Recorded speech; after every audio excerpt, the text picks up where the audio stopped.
Good morning. आज का हमारा हिंदी का टॉपिक है निबंध लेखन। इसे इंग्लिश में ऐसे राइटिंग भी कहते हैं। ये देखिए आ गया है मुद्दा आपके सामने।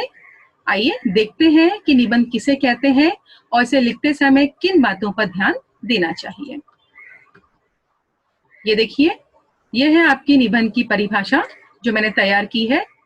इस परिभाषा के हिसाब से माना गया है कि अपनी देखी सुनी, ये देखिए मैं अंडरलाइन भी करती जा रही हूँ, देखी सुनी अनुभव। तो अपनी देखी सुनी और अनुभव की हुई बातों को जब व्यवस्थित ढंग से, व्यवस्थित का मतलब होता है प्रॉपर तरीके से क्रमबद्ध यानी कि लाइन वाइज, जो हम लाइन वाइज लिखते हैं उसे निबंध कहते हैं। तो कहने का मतलब ये है कि हम इंसानों ने जो बातें देखी है, सुनी है, या जिन भी बातों को हमने अनुभव यानी कि फील की है, बस हमारे वही सभी चीजों को हमें क्या करना है, व्यवस्थित ढंग से क्रमबद्ध लिखना है। और जब हम क्रमबद्ध करके लिखते हैं तो उसी को हम निबंध कहते हैं। आइए आगे देखते हैं कि निबंध लिखते समय किन किन बातों का ध्यान रखना चाहिए। ये देखिए, निबंध लिखते समय निम्नलिखित बातों को ध्यान में रखना चाहिए। क्या है वो बातें? तो पहली, ऐसे विषय का चुनाव करें जिस पर आप अच्छी तरह से लिख सकते हैं। ये देखिए, जो भी इस लाइन का यानी कि वाक्य का मुख्य था, मैंने लिख दिया है विषय का चुनाव। यानी पहले वाले हमारे इसमें हमें ऐसे विषय का चुनाव करना है इस पहली पंक्ति में कि जिस पर हम ज्यादा से ज्यादा लिख सकते हैं। कहते हैं 9th स्टैंडर्ड के लिए जो हमारा निबंध है ये 7 अंकों के लिए पूछा जाता है और हमें यहाँ पर 1 से ज्यादा पेज लिखा जाता है। जब हमें 1 से ज्यादा पेज लिखना है तो हमें ऐसे विषय का चुनाव करना, ऐसे मुद्दे का, जिसपे हम बेहतरीन तरीके से 1 से ज्यादा पेज लिख सकें।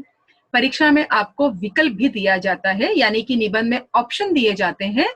सभी ऑप्शन पढ़िए, जो भी आपको पसंद आता है एक ऐसा मुद्दा लीजिएगा जिसपे आप आराम से 1 से ज्यादा पेज लिख सकें। अगला देखिए, निबंध को 3 भागों में बांट लेना चाहिए। मान लो आपने किसी एक मुद्दे को चुन लिया है तो उस मुद्दे को 3 भागों में बांटिए। तो निबंध लिखते समय ये ध्यान रखना है कि 3 भागों में उसे बांटना है।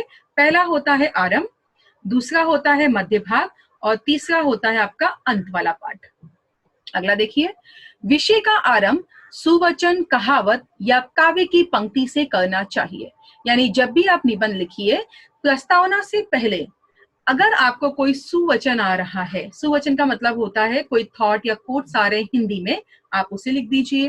कोई कहावत आती है तो आप उसे भी लिख सकते हैं, या कोई कविता की अच्छी पंक्ति आपको याद है जो हमारे आज के निबंध के मुद्दे से मैच करती है, मिलती जुलती है, आप उसे भी लिख सकते हैं।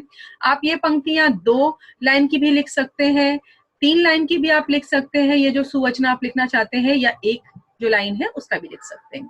आप चाहे तो शुरुआत में लिख दीजिए, चाहे तो आप इसे अंत में भी लिख सकते हैं, या आपको ज्यादा आता है या आपको ऐसा लगता है कि आप और ज्यादा अच्छा लिखना चाहते हैं तो शुरुआत में एक सुवचन लिख दीजिए, 1-2 लाइन का बीच में कहीं लिख दीजिए और 1-2 लाइन का अंत करने के बाद लिख दीजिए। तो आपका निबंध बहुत ही खूबसूरत बन जाएगा।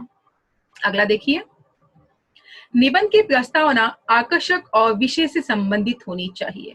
जब भी हम निबंध का इंट्रोडक्शन यानी कि प्रस्तावना लिखते हैं, बहुत ही खूबसूरत होनी चाहिए और जिस विषय को लेकर हम लिख रहे हैं, जिस मुद्दे को, उस विषय से पूरी तरह से मेल खाता हुआ होना चाहिए।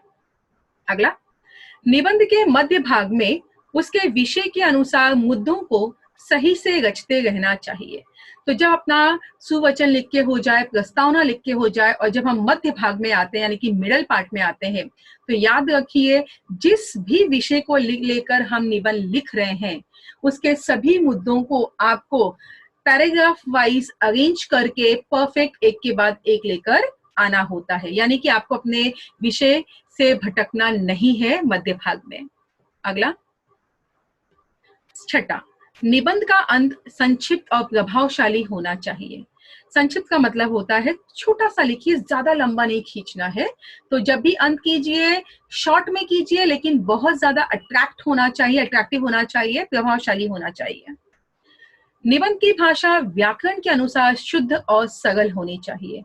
आप जो भी भाषा का इस्तेमाल करते हैं जिसमें यानी कि आप जो भी शब्दों को लेते हैं वो शब्द व्याकरण के अनुसार सही आपको लिखना है, यानी मात्राओं पे आपको ज्यादा ध्यान देना है।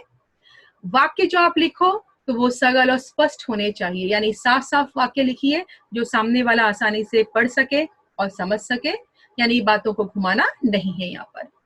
9वां, निबंध में विराम चिन्हों का सही उपयोग होना चाहिए। हमारे यहाँ काफी सारे विराम चिन्ह अपने ग्रामर में पाए जाते हैं, तो हमें चाहिए कि जब भी हम निबंध लिखें तो हमें हमारे विराम चिन्हों का वहां पे सही तरीके से इस्तेमाल करना है। कोई प्रश्न पूछ रहे हैं तो प्रश्नवाचक चिन्ह लगा दीजिए, यानी कि क्वेश्चन मार्क।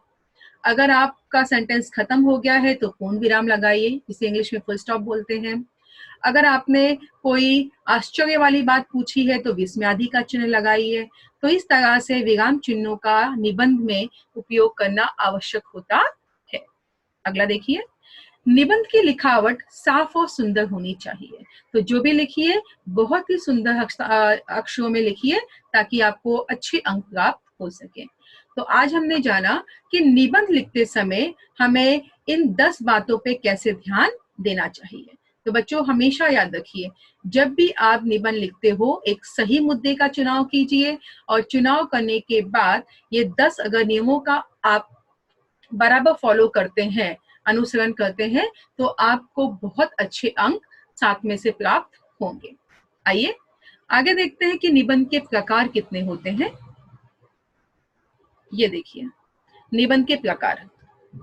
पहला है आत्मक कथनात्मक, सेकंड यानी कि दूसरा कल्पनात्मक, तीसरा वैचारिक, चौथा वर्णात्मक और 5वां है विवरणात्मक। ये 5 हमारे निबंध के प्रकार होते हैं।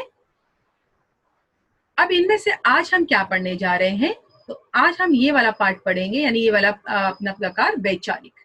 आइए देखते हैं वैचारिक निबंध किसे कहते हैं और इसकी रचना कैसे की जाती है। वैचारिक। अब देखिए वैचारिक निबंध की परिभाषा में हम क्या लिख सकते हैं कि इस प्रकार के निबंध में विचारों को प्रधानता दी जाती है, यानी हमें बहुत ज्यादा इसमें सोचना है और सोच समझ के मुद्दों को सही तरीके से लिखना है। जैसे यहाँ पे मैंने उदाहरण के तौर पे कुछ विषय दिए हैं। जैसा पहला है हमारा मुद्दा प्रदूषण एक समस्या, दूसरा भ्रष्टाचार एक अभिशाप, तीसरा समय का सदुपयोग, और अंतिम है चौथा दूरदर्शन वरदान या अभिशाप। अब मैंने आपके सामने 4 मुद्दे दिए हैं। अब आपको इन चारों में से किसी एक मुद्दे का चुनाव करना होता है और आपको एक विषय पे लिखना है। जैसे अभी मैंने पहला लिखा है यहाँ पे प्रदूषण एक समस्या। अगर आप प्रदूषण इस विषय का चुनाव करते हैं तो आपको सबसे पहले क्या करना है, देखिए मैंने आपके लिए एक छोटा सा निबंध भी तैयार किया है।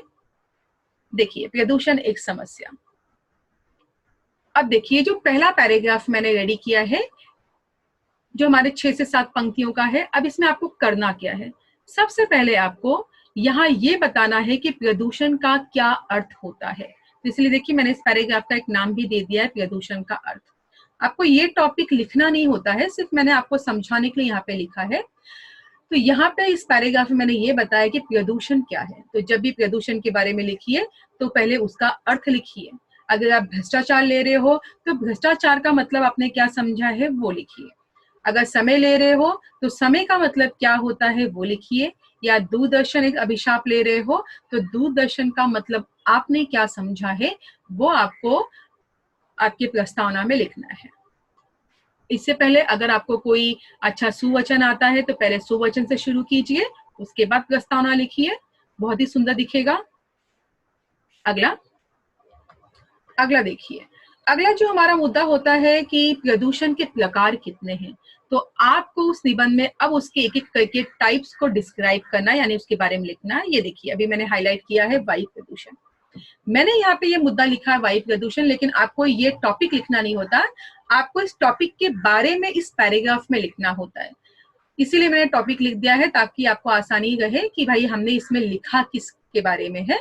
तो हमने यहाँ वायु प्रदूषण के बारे में लिखा है कि वायु प्रदूषण क्या होती है और क्या क्या कैसे वो फैलती है। जब आपका वायु प्रदूषण लिख के हो जाए तो आपको अगले प्रकार में आना है जो अगला प्रकार अपना है वो है जल प्रदूषण। फिर से यहाँ पे मैंने जल प्रदूषण एक टॉपिक लिख दिया है और उसी टॉपिक के बारे में मैंने इस पैराग्राफ में लिखा है, किंतु आपको ये टॉपिक स्टार्टिंग में नहीं लिखना होता है, ये हमेशा याद रखिए, मैं बार बार बता रही हूँ। फिर जल प्रदूषण लिख के हो जाए तो आगे क्या करना है, फिर अगला आपको जो अपना अंतिम प्रदूषण है ध्वनि प्रदूषण, उसके बारे में जानकारी देना है। तो देखिए मैंने यहाँ पे ध्वनि प्रदूषण लिख दिया है और उसकी जानकारी दी है कि ध्वनि प्रदूषण कैसे होता है और कैसे फैलता है। तो इस तरह हमने क्या किया, सबसे पहले हमने सुवचन लिखे, उसके बाद हमने प्रस्तावना लिखा कि भाई प्रदूषण क्या होता है। उसके बाद प्रदूषण के 3 प्रकार है, तो तीनों को मैंने एक एक करके थोड़ा सा यहाँ पे बताया कि जल प्रदूषण क्या है, वायु प्रदूषण क्या है और ध्वनि प्रदूषण क्या है। तो इस तरह से आपके मुद्दे बहुत ही लाइन वाइज जा रहे हैं और बहुत ही आकर्षक भी लग रहे हैं। अगला आपका जो मुद्दा आप लिखेंगे वो इस मुद्दे पे लिखेंगे कि प्रदूषणों के दुष्परिणाम क्या होते हैं। फिर से बता रही हूँ, प्रदूषण के दुष्परिणाम, ये आपको यहाँ पे शब्द नहीं लिखने हैं, सिर्फ आपको पैराग्राफ स्टार्ट करना है और इस मुद्दे पर आपको यहाँ पे लिखना होता है। तो जो भी आपको समझ में आ रहा है कि प्रदूषण के क्या दुष्परिणाम होते हैं, यानी कि प्रदूषण से क्या क्या प्रॉब्लम हो रहे हैं, वो सभी प्रॉब्लम आपको यहाँ पर लिखने होते हैं। अब देखिए अगला हम क्या पढ़ेंगे। अगला अपने को लिखना है हमें प्रदूषण के कारण। जो भी प्रदूषण के कारण आपको समझ में आते हैं वो सभी कारण आपको यहाँ लिखना है कि ऐसा क्या कारण है कि प्रदूषण दिन ब दिन फैलता जा रहा है। अब कारण लिखने के बाद अंतिम अपना रहेगा उपाय, जो सुधार के उपाय है। अब यहाँ पर आपको लिखना है कि एज अ इंडियन सिटीजन आप क्या क्या कर सकते हो, आप कैसे प्रदूषण को रोकने के उपाय करोगे, या सरकार से आपकी क्या उम्मीदें हैं, सरकार आपके लिए क्या क्या कदम उठाए ये प्रदूषण को रोकने के लिए, आप वो मुद्दा भी यहाँ पर 1-2 लाइन में डाल सकते हैं। तो इस तरह हमने क्या किया, हमने सबसे पहले प्रदूषण का अर्थ जाना, उसके तीनों प्रकारों को बताया, फिर बताया उसका दुष्परिणाम क्या है, यानी उसकी क्या क्या हानि हो रही है, उसके क्या कारण है वो हमने भी बताया, और अंत में हमने बताया कि इसे सुधारने के लिए हम कौन कौन से उपाय यानी कि स्टेप उठा सकते हैं, या फिर सरकार क्या उठाए ये भी आप लिख सकते हो। तो उस तरह हमेशा याद रखिए, जब भी हम वैचारिक निबंध लिखते हैं तो वैचारिक निबंध लिखते समय हमें इस तरह से सभी मुद्दों को पहले अरेंज करना होता है, क्रमबद्ध करना है और 1 बाय 1 हमें वो लिखना है। तो इसी तरह आप भ्रष्टाचार पे, समय पे और हमारा दूरदर्शन एक अभिशाप या वरदान, उस पर भी लिख सकते हैं। आशा करती हूँ आपको आज का ये जो हमारा मुद्दा था समझ में आ गया होगा।